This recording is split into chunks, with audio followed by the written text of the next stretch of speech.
Hi, good morning, and welcome back to That Saturday Show after a little bit of an absence, a long absence. That Saturday Show is brought to you by the Albuquerque Center for Peace and Justice, where we work with local communities in an attempt to bring safety, resources, and opportunity to those less fortunate, while empowering activist groups to form associations and champion such issues as police reform, climate change, homelessness, nuclear issues, human and women's rights, representing the 99% equality and standing up to the war machine.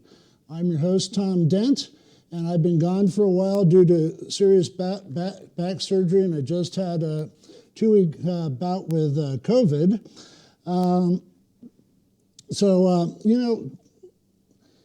The COVID strains are still out there, and they're no joke. I really recommend, if you haven't done it already, getting the second or third booster that's coming online in just a few days.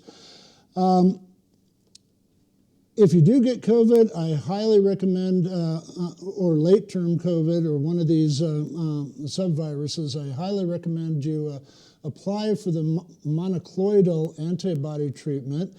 My wife got the single treatment. I had to get the triple treatment over 3 days, I guess, because I'm over 65 or something like that. You can get it through Presbyterian if you want to. It really helps build up your antibodies and get you healthy a lot quicker than just lying around or trying to do the Paxlovid. But let me tell you about a few events coming up at the Peace Center or associated with the Peace Center. There is a Democracy Coalition rally at Tigris Park on Saturday, September 20th at 10 a.m., centering on gun control, LGBT, and LGBTQ plus and human rights issues, voting and climate change. You know, no matter what you think about the two-party system, it's very important that everybody gets out there and empowers and gets to the polls on November 4th to stop a little MAGA fascist takeover and stand up for women's health issues and reproductive rights. So other thing that's coming up is we're having our memorial for the great local activist Alan Cooper at the Peace Hall on Saturday, September the 24th.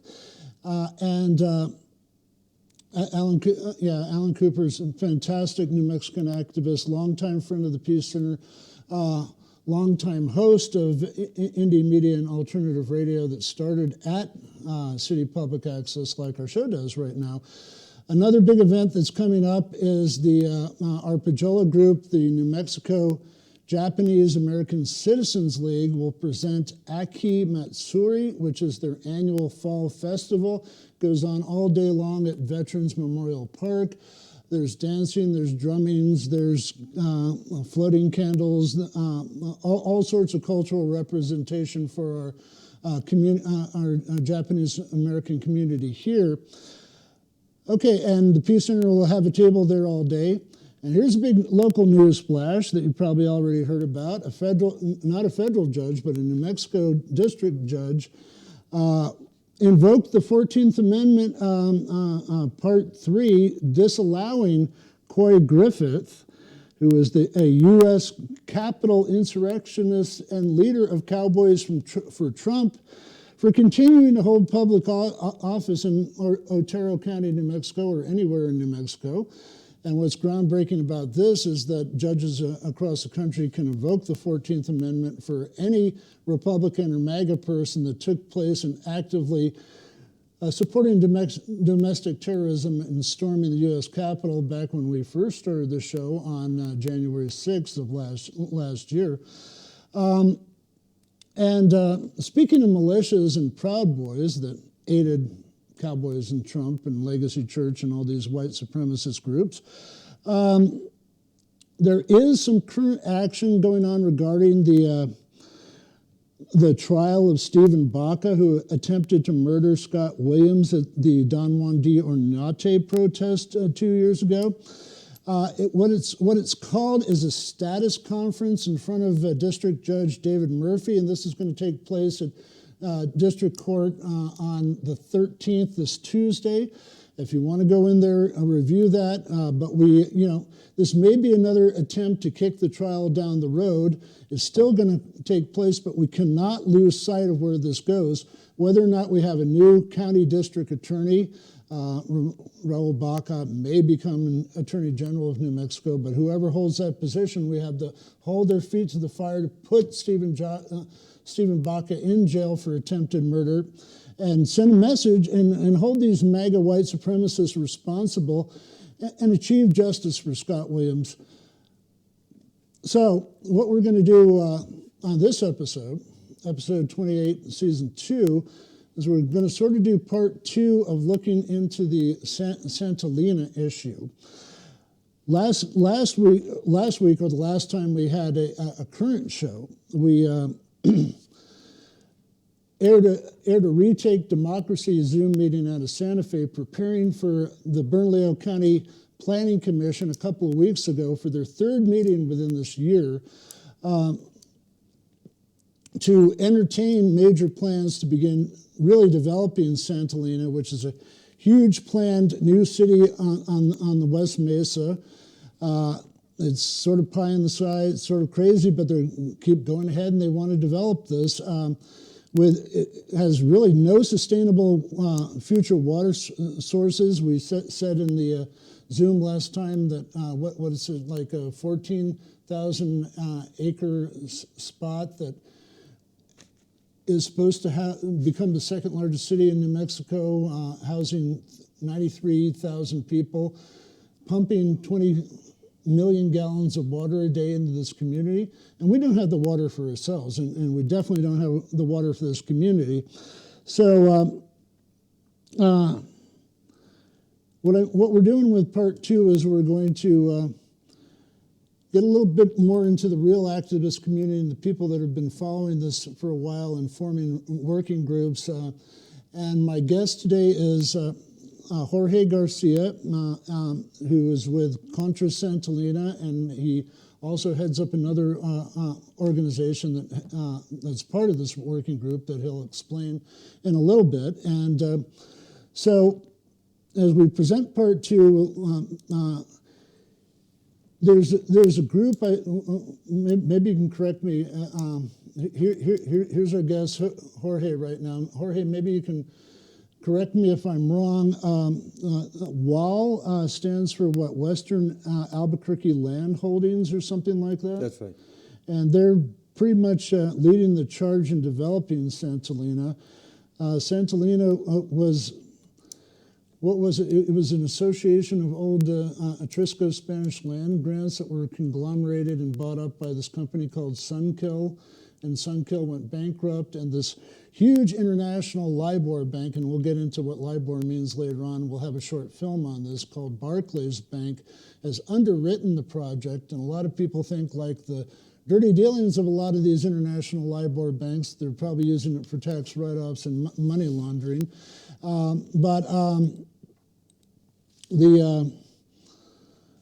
So we'll get into that, and NIAP and the developers are all behind this, and they've done manipulations with Bernalillo County Commission and the City Council and stuff like that. But Jorge, since you're here, since you were nice enough to take out your time to discuss these issues, please tell us a little bit about yourself, how you came to New Mexico, and how you got involved in Contra Santolina, and what is your group in association with this, the CC? CESOS? Yeah, please explain that to us. Okay. Well, thank you for inviting me to the show. My name is Jorge Garcia. I'm the current director of the Center for Socio-Sustainable Systems, CESOS. CESOS is a part of the larger group of the Contra Santolina group, which is made up of different organizations, the South Valley Regional Association of Acequias, the SWAP, the Southwest Organizing Project, and a bunch of other water experts and community members who are part of this collective group of people that are opposing Santolina for one simple reason, because there is no water. Right? I mean, I think that's the prime reason that's the why. basic reason. Yeah. But I think there is also other reasons that it just doesn't make sense for us to continue building out in places that are not necessarily suitable for us to develop new cities. And that's what Santolina is actually and it's intended not to be. sustainable. We can see from the news and climate change that's happening right now in Arizona, Colorado, the Colorado River drying up. I mean, the Palo Verde nuclear plant doesn't have enough water to cool its rods, and they'll probably be dumping their waste like everybody else in the country in New Mexico. California is on fire. Nobody has water, and Jackson, Mississippi doesn't have any potable drinking water at this point. Well, actually, we don't have any water. If you think about it, right now, the water that is running through the river is not necessarily because there is water in the river, because there is a discharge into the river. And it's been diverted from what And the San Juan and some other sources, right? Exactly. And so I think that's the main issue. The main issue where we're opposing is because there is really not a growth strategy that is actually going to help people in this area. It's all going to these big financial institutions that are coming in and dictating how we should be growing. And sadly to say, but I think that a lot of the politicians are actually aligned with it. Well, the lobbyists get in big money and all this stuff, international interest, and there's supposedly many different reasons why people are supposedly going to move en masse to New Mexico. We've got the huge nuclear development and the uranium pits and the man crews up in Los Alamos. Holtec has bypassed all the WIP regulations and things like that. They're almost cleared the way to bring all the nuclear waste from anywhere in the country and dump it and bury it in New Mexico. There's going to be all this traffic, all these TRUPACs, all this stuff. We got the movie industry moving people in. And they're probably banking on all these people in Arizona and California that are getting driven out of their houses by fires to set up in New Mexico. We had a sizable population that resettled here after Hurricane Katrina, and there's another climate crisis type of situation that's driving people here. But like you say, we don't have the water for these people moving in here. Well, actually, I don't have the statistics with me, but the reality, though, when it comes to demographics, is that we are actually losing people. People are leaving the state.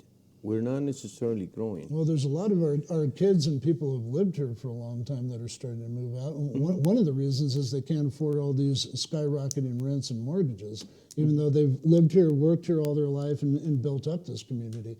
And a lot of the kids are going like, well, we have substandard education. We can't get past a 3rd or 6th grade reading level. There's no opportunities for here. And even if we have stellar graduates from our institutes of higher learning, they're taking jobs in other states. That's right. That's right. Yeah, no, so none of that is actually sustainable, none whatsoever. For us to think that it is realistic for us to have new huge developments such as Santolina with no water, and then having those unintended consequences, because at build up, the expense will be passed on to the local people. People will have to pay for all of those, for all the amenities and all the things that are needed for Santolina. And so we have to ask ourselves, what are we actually getting in return? No, a very precarious situation with the water, a higher standard of living, because that's what's going to end up happening, and an unnecessary development site that makes just no sense whatsoever. Yeah. And I've done some work in South Valley farms and stuff like that, and even when I read people like talking about New Mexico, what are the bright spots of a city in the middle of vast deserts and stuff like that, and they talk about the beautiful bosque and the ancient acequias and Spanish and old family farms up and down the Rio Grande. But Santolina is going to be built up on top of the mesa, kind of near the old Rio Puerco, which is a sacred river, near the sand dunes, which I visited there a couple of times. I love hiking around there. I think it should be a national preserved site. And then you're up on the mesa. It's worse than Rio Rancho when they developed it. They filled in all the arroyos and all this dust blew all over the place and all this effluent ran off. It's all going to run downhill straight to the dang farms. That's right. It makes no sense at all. But like like I'm saying later, we're going to show you a short documentary by Democracy Now! After I finish talking to Jorge, that's going to talk to you about the Libor banks and the 16 of them and how they dominate world politics and shifty insider trading and international drug and arms trafficking, all sorts of weird things, and how they establish interest rates and put up the money and investments against municipal bonds all over this country. So we'll be looking at that in a minute. But so how many people are working at Contra Santolina right now? And how long have you been doing this? Well, we've been, the Contra Santolina group is made up of about, I will say about 15 people, core people that are involved. Obviously, there is, the group is much larger than that, but the core group is about 15 people. We've been collaborating since Santolina came into how long the picture. Was that? About 15 years ago or so? Or earlier, I don't know. I will say, as I recall, it was about 2008. Yeah, when I first heard about it, it was so pie in the sky and outlandish that I just kind of wrote it off. I said, who is crazy enough to build a city in the middle of the desert with absolutely no water? But nevertheless, that's something that we're contemplating moving forward. Santolina continues to pass on legislation and policies at the it's slowly, but they keep doing it, meaning that the chances that they will build up in the future are there. And actually, they have, a 50 to a 60-year plan to be able to cash out on those tax exemptions from the state. And so we're talking about a long-term planning process that is taking place. And so, our immediate concern is water. Our future concern is water. But in the meantime, it will seem that the planning that is taking place at the state level is about continuing to grow as a way of creating revenue. And that's what we're actually, in my view, where we're going wrong.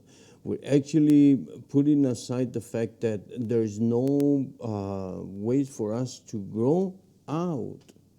We could always grow in and encourage for growing inside what we have.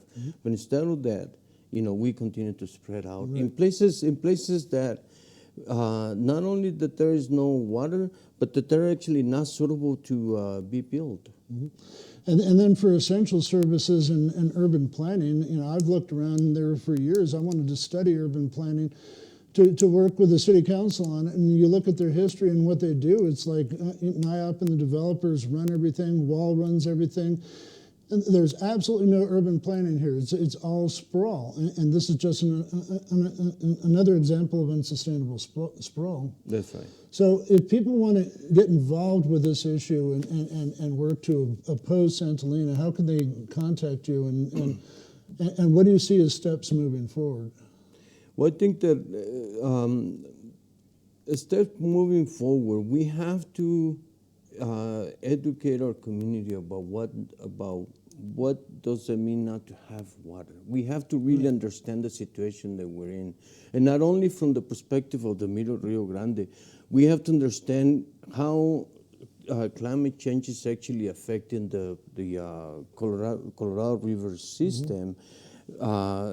And how, what we're seeing right now in Central America, people moving to the U.S., coming in those long caravans, is because there is no water. We're going to face the same situation in years to come, And so So in our perspective, we represent the acequias of the South Valley, Acequias, as you know, or people might know, have pre-1907 water rights. So if something like Santolina is actually built up, those water rights will probably end up there. And a lot of that is agricultural, is water that is used for small agriculture. Understanding that there is this idea that 70-something% of the water is actually spent on agriculture, and there is a lot of bad press about that. But we have to contemplate one thing. In this state, we only produce about 3% of the food that we consume. Mm-hmm. So if we're spending 70-something% of the water on agriculture, the question is, what type of agriculture are we doing it? And it goes back to the whole idea of Santolina. How are we actually planning our future growth? Are we doing it for the time being to reap on the rewards that it might bring today or in the next 50 years? Or are we actually thinking long term? And the answer is we are not doing that. We're just not.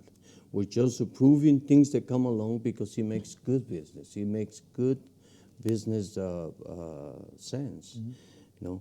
But is that so?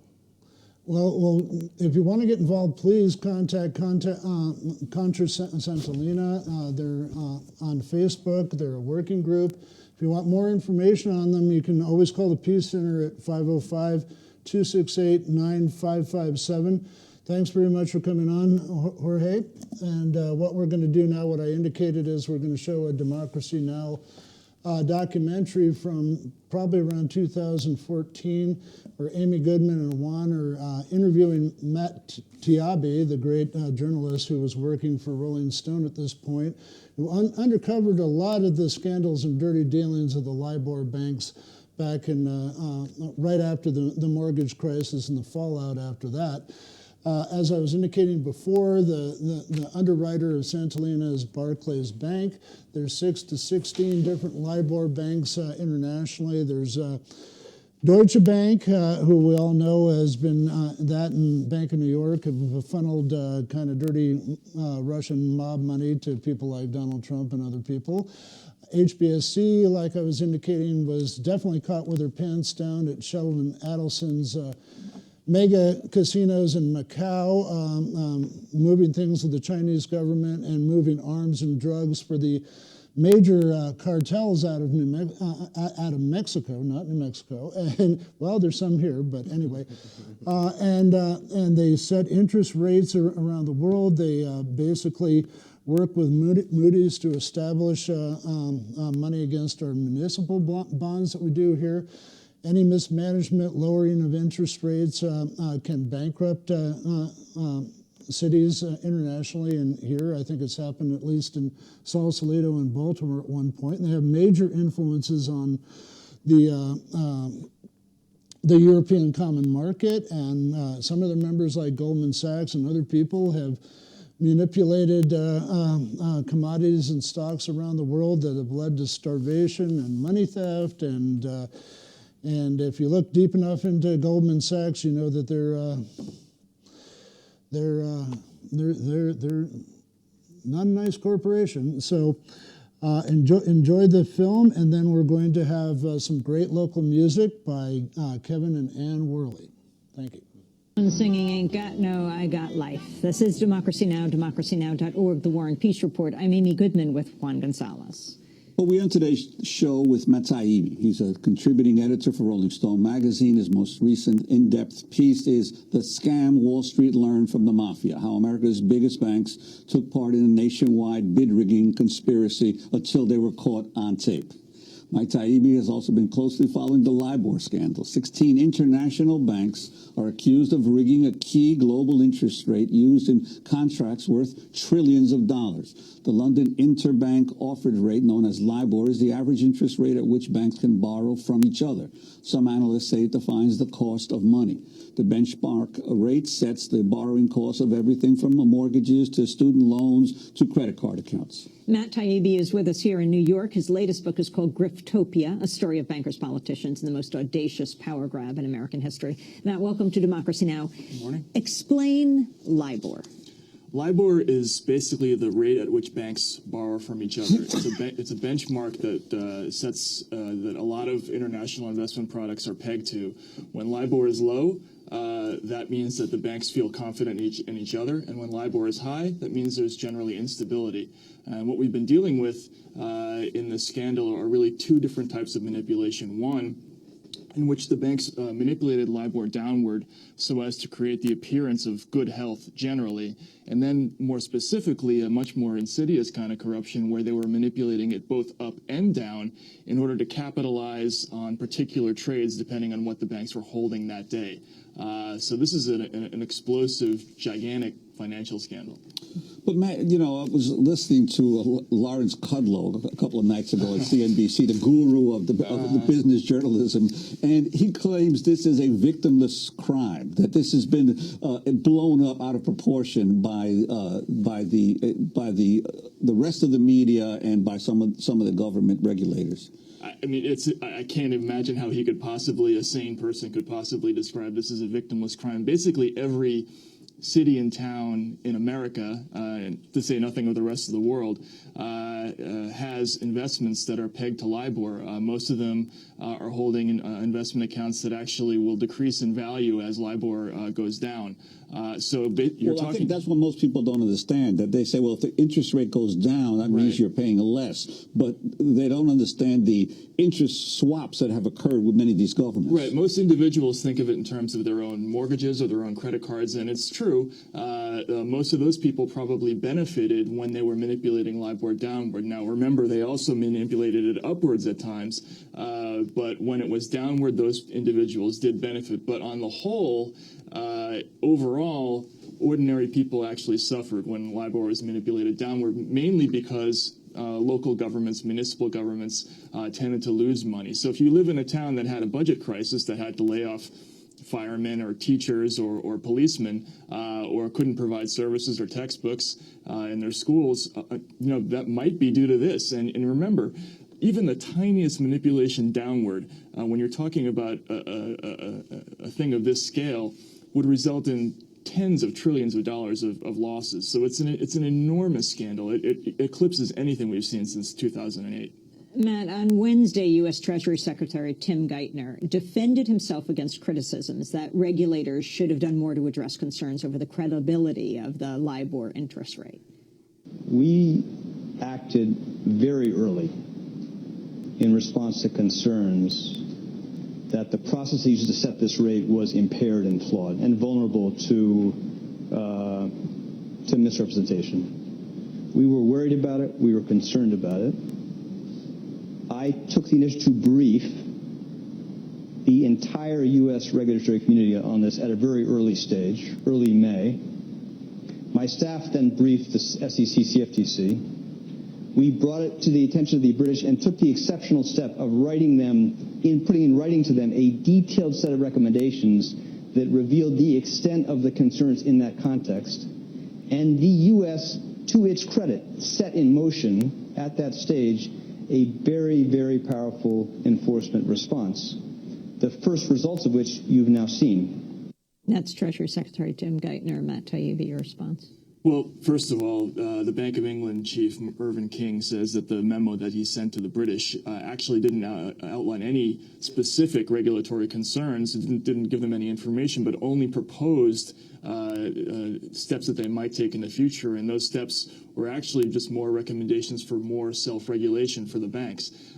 My question is, if the Bank of England and the Fed knew about this activity dating back to 2008, why was nothing done? Why were there no criminal investigations until now? Why did the rest of us not hear about it? This is information that should be pertinent to everybody who makes investments, but it was kept secret from everybody.